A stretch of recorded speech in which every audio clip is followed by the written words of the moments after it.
Oke, pada kesempatan kali ini kita akan melanjutkan topik kita mengenai cahaya, lebih tepatnya pada optika geometri.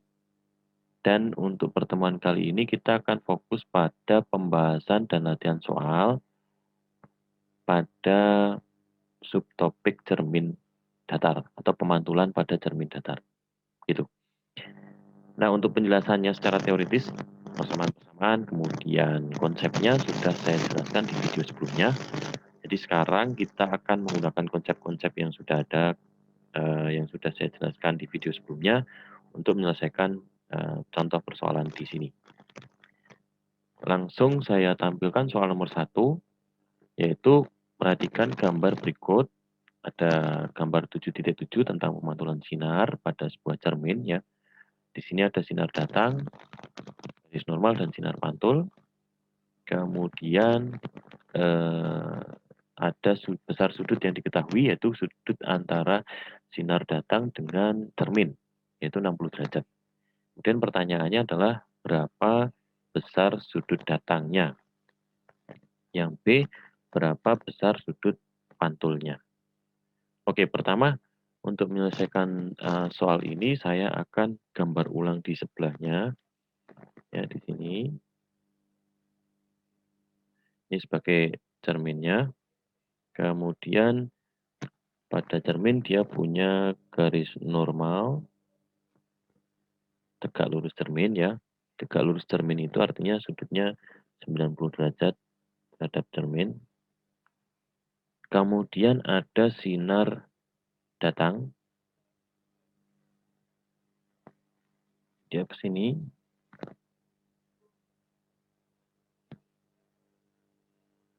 Ini sinar datang. Dan dia membentuk sudut terhadap cermin itu sebesar 60 derajat. Lalu di sini ada sinar pantul.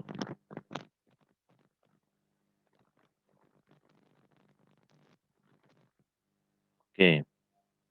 Nah, kita akan menjawab dari soal A. 1A dulu ya. Yaitu yang diminta adalah berapa besar sudut datangnya.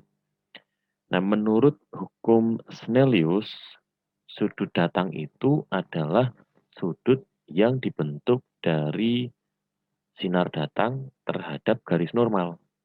Nah, kalau kita perhatikan di sini, karena sinar datangnya di sini, garis normalnya ini, berarti sudut sinar datang atau sudut datang itu adalah ini. Jadi ini adalah sudut datangnya. Nah, besarnya berapa? Ingat, karena normal itu selalu membentuk siku-siku atau tegak lurus terhadap bidang, artinya dia selalu membentuk sudut 90 derajat terhadap bidang. Ini normalnya ini. Sehingga kalau di sini 60, maka sudut sinar datang ini kita bisa tentukan dengan mengurangi 90 derajat dikurangi dengan 60 derajat, yaitu 30 derajat. Ini adalah sudut sinar datang. Lalu yang ditanyakan yang kedua, besar sudut pantulnya. Nah, ini juga kita menggunakan konsep dari hukum Snellius tentang pemantulan. Di sana mengatakan bahwa hukum pertama itu kan sinar datang, garis normal, dan sinar pantul terletak pada satu bidang datar. Dalam hal ini bidang datarnya adalah layar kita. Lalu yang kedua, hukum Snellius juga mengatakan bahwa sudut sinar pantul, yaitu yang dibentuk antara sinar pantul terhadap garis normal ini, itu besarnya sama dengan sudut datang. Berarti sudut pantul atau theta final gitu ya, itu besarnya sama dengan sudut datang. Nah, karena sudut datangnya adalah 30 derajat, maka sudut pantulnya juga 30 derajat. Ini penyelesaian untuk soal nomor 1. Cukup mudah ya. Jadi asal kalian tahu hukum Snellius, maka persoalan ini bisa terselesaikan. Gitu. Oke, kita lanjut ke soal berikutnya, yaitu nomor 2. Masih sama, tetapi di sini dikembangkan lagi agak dipersulit, yaitu sinar cerminnya ada 2, gitu ya. Jadi pemantulannya 2 kali. Kalau kita cermati nomor 2 ini, perhatikan gambar berikut ini. Ada sinar datang dari sini ya. Sinar datang, kemudian dipantulkan oleh cermin pertama menuju ke cermin kedua. Nah, di cermin kedua juga terjadi pemantulan. Jadi ada 2 kali pemantulan. Nah, yang ditanyakan adalah sudut pantul pada cermin 2. Jadi, berapa besar tetanya ini? Pantul pada cermin 2 kan ini, gitu ya. Nah, maka kita menyelesaikan persoalan ini dengan cara digambar seperti tadi. Jadi saya gambar di sampingnya. Ini adalah cermin pertama. Oops, sorry.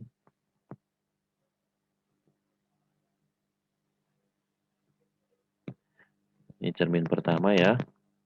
Kemudian yang horizontal ini cermin yang kedua.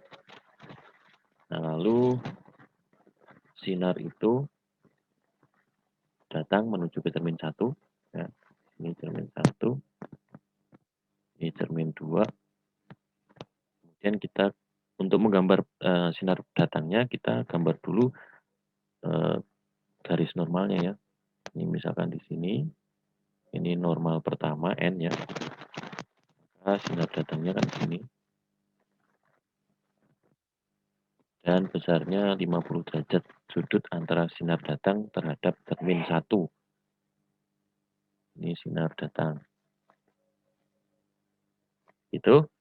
Lalu setelah sampai di cermin 1, dia dipantulkan menuju ke cermin 2. Nah, kita gambar dulu normalnya di sini. Ya, ini N kapital.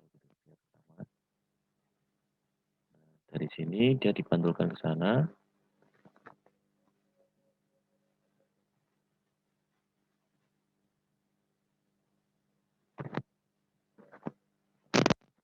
Kemudian dipantulkan ke sana dengan sudut theta. Nah, yang kita mau cari adalah besar tetanya itu.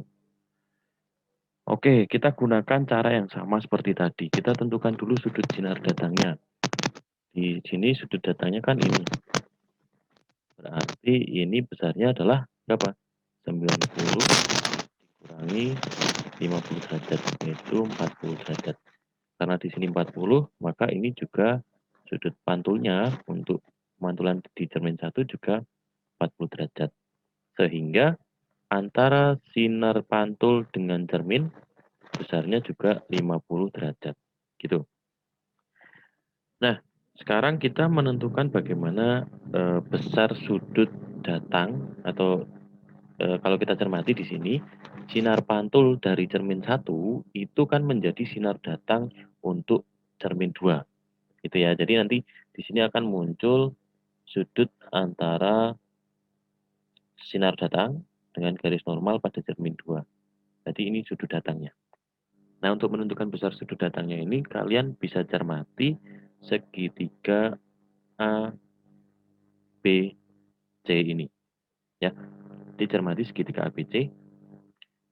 Ingat ya, dalam sebuah segitiga itu jumlah semua sudut itu sama dengan 180. Kalau kita cermati, ini kan tadi 50. Nah, karena cermin 1 dan cermin 2 ini membentuk sudut 90 atau tegak lurus, berarti sudutnya kan 90 derajat. Sehingga di sini kita sebut sebagai X gitu ya. Maka kalau kita cermati di segitiga ABC, berarti 50 derajat ditambah 90 derajat ditambah X, ini harus sama dengan 180 derajat. Kan gitu. Sehingga di sini kita dapat 140 derajat ditambah X sama dengan 180 derajat. Nah, bagaimana kita bisa mencari X-nya? Untuk di sini meninggalkan X di ruas kiri, maka kita harus kurangi ruas kiri dengan 140. Karena di ruas kiri itu dikurangi 140, maka ruas kanan juga diberi perlakuan yang sama, yaitu dikurangi 140. Sehingga di sini tinggal X Dan di sini muncul 180 derajat dikurangi 140 derajat. Jadi X-nya adalah 40 derajat. Ini X-nya. Nah, karena X-nya ini 40 derajat, berarti sudut datang pada cermin kedua ini kita bisa dapat yaitu 90 derajat dikurangi 40 derajat dengan cara yang sama seperti tadi. Berarti besarnya adalah 50 derajat. Nah, karena sudut datangnya 50 derajat, maka sudut pantulnya kalau menurut hukum Snellius sama dengan sudut datang. Berarti sudut pantulnya yaitu sama dengan sudut datang sebesar 50 derajat. Inilah jawaban untuk soal nomor 2. Begitu. Semoga semakin jelas ya. Dan menurut saya sih masih mudah untuk dipahami. Oke. Kalau gitu saya clear, kita lanjut untuk soal nomor 3. Oh, nomor 3 masih sama ya, tentang pemantulan dua cermin, tapi sudut antara cermin 1 dan cermin 2-nya membentuk 120 derajat. Langkah yang sama yang kita lakukan. Jadi, buat dulu gambarnya. Ini cermin 1, lalu ini ke sana cermin 2. 1, 2. Ya. Lalu kita buat di sini garis normalnya. Ingat, garis normal itu selalu tegak lurus dengan bidang atau tegak lurus dengan cermin. Dalam kasus ini kita bicara soal cermin. Maka di sini sudut datang, sinar datang ya. Di sini 30 derajat. Lalu pasti dia akan dipantulkan ke sana. Nah, di sini. Ya. Ini dipantulkan ke sana. Ya, itu. Dan ini akan dipantulkan lagi ke cermin 2. Nah, dengan cara yang sama seperti tadi, untuk menentukan sudut datang, yaitu sudut yang dibentuk oleh sinar datang dengan garis normal, ini di sini, maka di sini adalah 90 derajat dikurangi 30 derajat, yaitu 60. Berarti ini juga 60, karena ini sudut pantulnya, pasti di sini juga akan muncul angka 30 derajat. Nah, kembali kita melihat segitiga A, B, C. Di sini 120.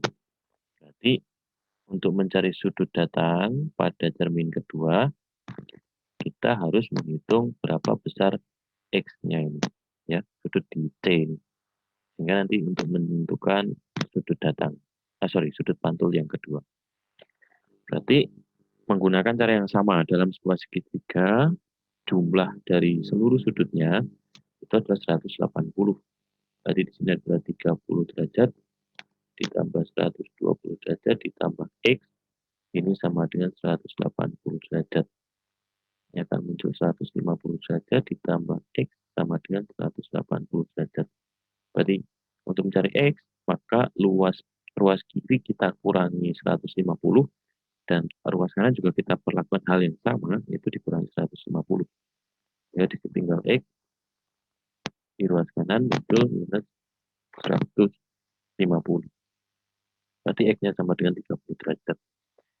Karena X sama dengan 30 derajat, maka sudut datangnya untuk cermin 2 yaitu 90 derajat dikurangi 30 derajat alias 60 derajat. Sehingga sudut pantul yang terjadi pada cermin 2 harus sama dengan sudut datang yang terjadi di cermin 2. Karena sudut datangnya 60, maka sudut pantulnya juga 60. Gitu. Ini masih sama ya. 1, 2, 3 tadi masih sama. Jadi masih mudah. Oke. Semoga semakin memahami ya. Saya clear. Kita masuk ke nomor 4. Ya, di nomor 4 ini gimana nih? Oh, ini tentang cermin datar. Sebuah benda diletakkan 20 cm di depan cermin datar.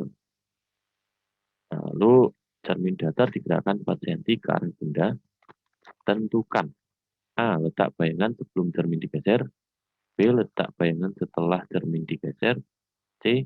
Jarak antara letak benda dan letak bayangan sekarang, dan D-nya adalah jarak antara letak bayangan pertama dan letak bayangan kedua. Jadi ini ada 4 pertanyaan sekaligus untuk soal nomor 4. Pertama kita gambar dulu. Untuk menyelesaikan soal yang A ya, kita gambar dulu cerminnya. Ini di sini, misalkan gitu. Nah, pertama sebuah benda, berarti karena soal A-nya ini tuh sebelum cermin digeser, berarti kita mengerjakan berdasarkan informasi pada kalimat pertama ya, yang digerakkan pasiennya abaikan dulu. Nah, soal yang pertama minta sebelum cermin digeser. Nah, kalau bendanya yang pertama itu kan ada di sini. Oke, dan ini jaraknya adalah 20 cm dari cermin. Nah, karena dalam pembentukan bayangan pada cermin datar, itu untuk melukiskan bayangannya kan kita bisa eh, menggunakan konsep pemantulan. Dan itu sudah saya jelaskan di video sebelumnya. Dan kesimpulannya, kalau pada cermin datar itu sifat bayangan yang terbentuk adalah maya, tegak, artinya kalau bendanya berdiri ya bayangannya berdiri, sama besar, artinya apa? Jarak antara benda ke cermin akan sama dengan jarak antara cermin ke bayangan. Itu yang pertama. Yang kedua, tinggi benda akan sama dengan tinggi bayangan. Dan sifatnya adalah maya atau di dalam cermin. Berarti di sini kita dapat simpulkan jarak bayangannya pasti berada di 20 cm juga dari cermin. Gitu ya. Jadi untuk jawaban A, jawabannya adalah 20 cm dari cermin. Karena eh, bendanya terletak di 20 cm di depan cermin. Gitu. Nah, yang kedua, setelah cermin digeser atau digerakkan 4 cm ke arah benda. Jadi keadaannya menjadi seperti ini. Ini garis bantunya ya. Cerminnya digeser ke arah benda. Bendanya kan di sini. Jadi dia digeser ke sana. Mendekati benda sejauh 4 cm. Misalkan di sini ya.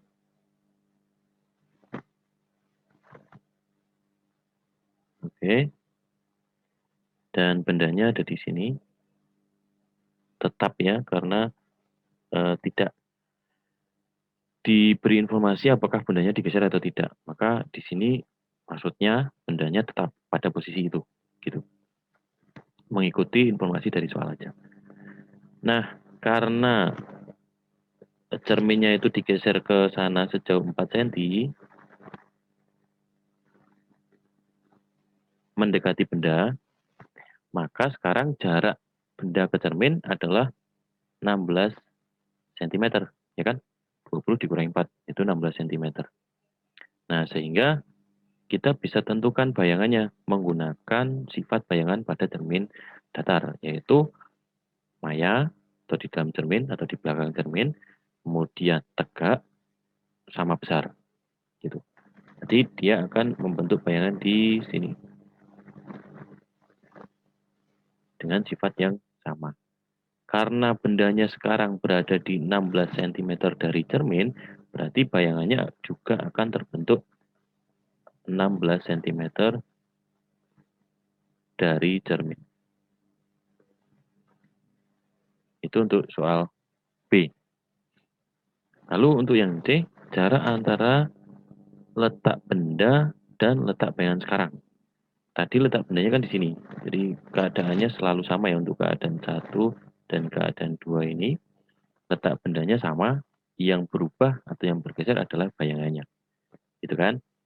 Nah, ini yang ditanya adalah letak benda dengan letak bayangan sekarang. Letak bayangan sekarang kan berarti di keadaan 2 ini. Maka yang C, jarak benda ke bayangan kan yang ini berarti. Dari sini ke sini. Ya. dari sini sampai sini. Nah, karena jarak bayangannya itu dari cermin 16, berarti jarak antara benda ke cermin adalah ya X, ya kalau kita sebut sebagai X, berarti X sama dengan 16 cm ditambah 16 cm, yaitu 32 cm. Itu nomor C. Lalu yang D, jarak antara letak bayangan pertama dan letak bayangan kedua. Oke, letak bayangan pertama dia di sini, ya di titik ini. Letak bayangan kedua dia di sini. Ada pergeseran sebesar sekian, ya kan? Ini kita sebut Y karena X-nya sudah dipakai ya. Nah, Y ini berarti kan kita harus cari posisi bayangan pada keadaan satu ini kan, kalau bendanya 20 cm dari cermin, berarti bayangannya kan 20 cm juga dari cermin. Berarti dari benda ke cermin, dia adalah 40 cm. Ini yang pertama. Ya kan? Ini 40 cm. Bayangan pertamanya dari benda. Kemudian setelah cermin digeser, bayangannya ini menjadi 32 cm dari benda. Berarti pergeserannya ini kita bisa hitung keadaan semula yaitu 40 cm dikurangi 32 ini. Jadi besarnya selisih antara bayangan pertama dan kedua yaitu Y sama dengan 40 cm dikurangi 32 cm, yaitu 8 cm. Jadi ketika bayangannya ini digeser mendekati benda sebesar 4 cm, ternyata selisih bayangan pertama dan kedua adalah 2 kalinya. Betul ya? Jadi menjadi 8 cm. Gitu. Oke, itu untuk soal nomor 4. Ya, semoga ngerti ya. Oke, kita akan lanjut ke soal berikutnya, yaitu nomor 5. Di soal nomor 5 ini diminta untuk menentukan kalau ada seorang dengan tinggi 175 cm, dia ingin bercermin atau memasang sebuah cermin di depannya, lalu berapa panjang cermin minimum agar ia dapat melihat wajahnya seluruhnya. Maka pertama saya gambar dulu orangnya, seluruh badannya maksudnya, seluruh tubuhnya. Di pertama saya gambar dulu orangnya, lalu begini aja ya, saya beri alas gitu, tanah misalkan. Kemudian cerminnya saya letakkan di depannya, jadi di bagian depan dari orang ini saya beri cermin. Di sini letaknya nanti. Tapi untuk mempermudah, saya akan meletakkan cermin itu tingginya persis di atas, sama seperti kepalanya gitu ya, di bagian atas ini. Ya, disinilah cerminnya. Itu dengan ukuran X gitu. Jadi panjang atau tinggi cerminnya kita sebut sebagai X gitu. Nah, pertama kalau kita melihat atau bercermin itu kan kita melihat ke cermin, maka mata kita kan lurus ke cermin. Nah, di situ kalau dari mata kita akan melihat mata kita yang di sana sebagai bayangannya, ya kan? Mengikuti aturan pembentukan bayangan dari cermin datar ya, bahwa bayangan cermin datar itu kan maya, berarti ada di dalam. Kemudian ukurannya sama, tingginya sama, jarak antar benda ke cermin dengan cermin ke bayangan juga sama. Itu kan sifat cermin datar, ya kan? Pembentukan bayangan pada cermin datar. Lalu kalau yang kedua, jadi di sini sama ya, di jarak bayangan ke cermin dan cermin ke bendanya sama. Kemudian kalau kita anggap misalkan ini jaraknya adalah 2 meter dari benda ke cermin dan cermin ke bayangan, 2 meter juga. Kemudian eh, kita mata kita juga melihat ke bagian bawah. Jadi ketika kita bisa melihat seluruh tubuh kan kita bisa melihat atas kepala sampai ke kaki ya. Nah, itu maka kalian akan temukan di sini sebuah segitiga dengan karena tingginya ini adalah Y, ya kita anggap tinggi orangnya ini, tinggi bayangan ini sama dengan tinggi orang dan kita sebut sebagai Y.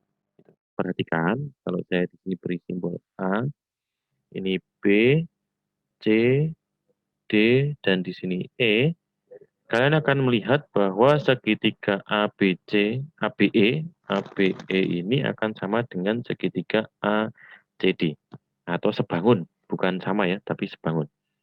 Jadi segitiga ABE ini sebangun dengan segitiga ACD. Nah, kalau sebangun ini artinya kita bisa bandingkan untuk mencari nilai X-nya ini kita bandingkan dengan sisi yang sama terhadap segitiga yang sebangun itu. Gitu. Jadi kita bisa gunakan itu. Oke. Nah, sekarang kita coba gunakan perbandingan ya. Karena kita mau cari X, berarti yang segitiga ABE ini kita bandingkan dengan segitiga ACD. Berarti karena ini sebagai alas, di sini juga alas, tingginya AB, ya, kita bisa bandingkan X banding Y, ya kan? Yang diketahui kan ini misalkan 2 meter, nggak apa-apa, kita permisalkan aja 2 meter. Mau 3 meter juga nggak masalah. Jadi sementara kita pakai 2 dulu ya, nanti akan saya tunjukkan ketika 3. Jadi sisi tegaknya AB itu kan 2 meter. Jadi kita bandingkan dengan AB gitu ya. Lalu sisi tegak untuk segitiga ACD adalah AC. Nah, ini AC. Oke. Nah, kalau kalian cermati AB dengan AC. AC ini selalu 2 kalinya AB. Ya kan? Ketika ini 2 meter, AB-nya itu 2 meter, AC-nya pasti 4 meter karena mengikuti syarat dari pembentukan bayangan pada cermin datar, yaitu sifat bayangannya sama besar itu artinya perbesarannya 1, perbesaran 1 itu artinya jarak bayangan ke cermin sama dengan jarak cermin ke benda, ini selalu sama. Maka kalau di sini 2 pasti jarak antara orang ke bayangannya pasti 4, ya kan? Jadi kalau AB-nya 2 meter pasti AC-nya 4. Kalau AB-nya 3 pasti di sini juga 3 meter, ya kan? Maka kalau AB-nya 3 meter, pasti AC-nya 6 meter, ya kan? Kalau AB-nya itu 4 meter, pasti AC-nya 8 meter. Begitu seterusnya. Dan ini kalau kita sederhanakan pasti akan memperoleh hasil setengah. Betul nggak? Jadi kan 2 per 4 setengah, 3 per 6 setengah, 4 per 8 setengah juga. Jadi di sini kita dapat X per Y ini sama dengan setengah. Karena 2 meter dibagi 4 meter. Ya, maka X per Y, Y-nya kan tinggi orangnya yaitu 175. Ini sama dengan setengah. Berarti X-nya alias tinggi cerminnya yaitu setengah dikali 175. Nah, ini dapat 87,5 cm. Nah, ini adalah syarat tinggi minimum cermin untuk kita bisa bercermin dan bisa melihat seluruh tubuh kita. Nah, kalau kalian cermati di pembahasan video sebelumnya tentang kasus ini kan di sana sudah ada rumus jadinya ya, yaitu T aksen yaitu tinggi cermin ini sama dengan setengah dari tinggi orangnya. Nah, ini kan akan muncul setengah kali 175. Jadi dapat 87,5 cm. Gitu. Jadi persamaan ini tuh muncul dari konsep kesebangunan ini. Begitu. Oke, saya pikir itu yang bisa saya jelaskan untuk poin nomor 5 ini ya. Kita lanjut ke soal ke-6. Belum terakhir ya ternyata. Ke-6 ini tentang jumlah bayangan yang terbentuk dari dua cermin yang saling membentuk sudut. Oke. Berapa jumlah bayangan sebuah benda yang terletak di tengah dua cermin yang saling membentuk sudut 60 derajat. Jadi ada dua cermin membentuk sudut 60 derajat. Nah, sudut ini sebagai alfanya. Ini sebagai alfa. Yang ditanya jumlah bayangannya. Berarti N. Nah, karena untuk kasus ini, itu mengikuti persamaan yang sudah saya berikan di video sebelumnya, atau penjelasan yang lalu, yaitu jumlah bayangan itu diperoleh dari 360 derajat dibagi alfa dikurangi 1. Nah, dari mana persamaan ini? Tidak saya jelaskan di sini ya. Tapi bisa dicermati di video sebelumnya. Yaitu 360 derajat, alfanya 60 dikurangi 1. 36 dengan 36. Ini masih sisa 10 ya. Maka jumlah bayangan yang terbentuk adalah 10 dikurangi 1, yaitu 9. 9 bayangan. Mudah ya. Ini untuk soal nomor 6.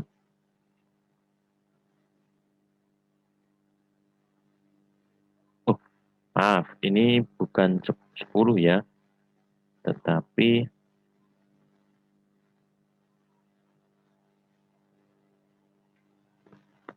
sorry.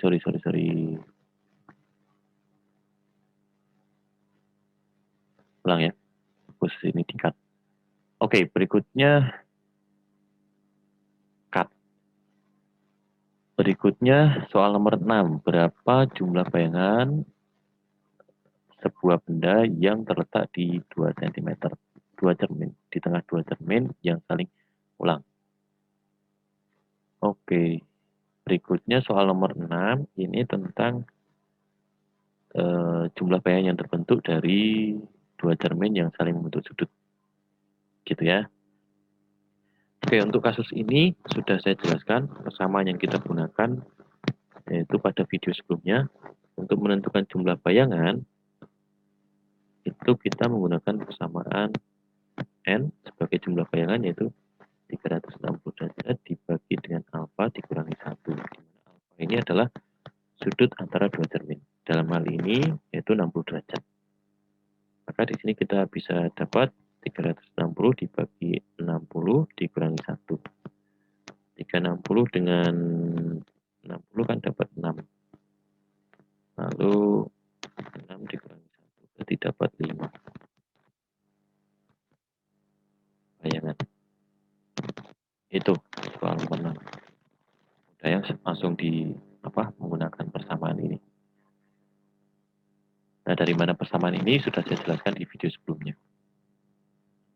Oke, kita lanjut ke soal terakhir nampaknya. Nomor 7. Yaitu berapa sudut yang dibentuk oleh dua cermin datar agar jumlah bayangannya itu 35 buah. Jadi dibalik. Kasusnya yang diketahui adalah jumlah bayangannya yaitu 35, diminta mencari sudutnya. Nah, sama aja kita gunakan persamaan ini. N-nya adalah 35. Di sini 360 derajat dikurangi alfa minus 1. Hati-hati ya dalam penyelesaian ini kita harus menghilangkan angka minus 1 ini di ruas kanan supaya ini tidak boleh langsung dikurangkan ke sana ya, karena masih ada peralfanya. Sehingga untuk menghilangkan angka minus 1 kita harus menambah 1 di ruas kanan. Nanti di ruas kiri juga diberi perlakuan yang sama. Sehingga di sini muncul 35 tambah 1, ya tinggal 60, 360 ya, ke alfa. Berarti dapat 360 derajat per alfa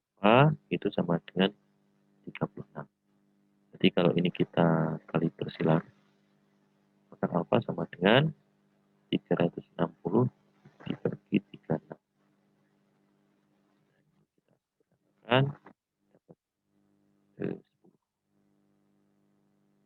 jadi sudut antara dua cermin adalah 10 derajat untuk menghasilkan jumlah bayangan sebesar atau sebanyak 35 buah. Begitu. Oke, demikian penjelasan mengenai contoh soal dan pembahasan tentang pemantulan pada cermin datar. Silakan kalian cermati dan semoga membantu. Terima kasih.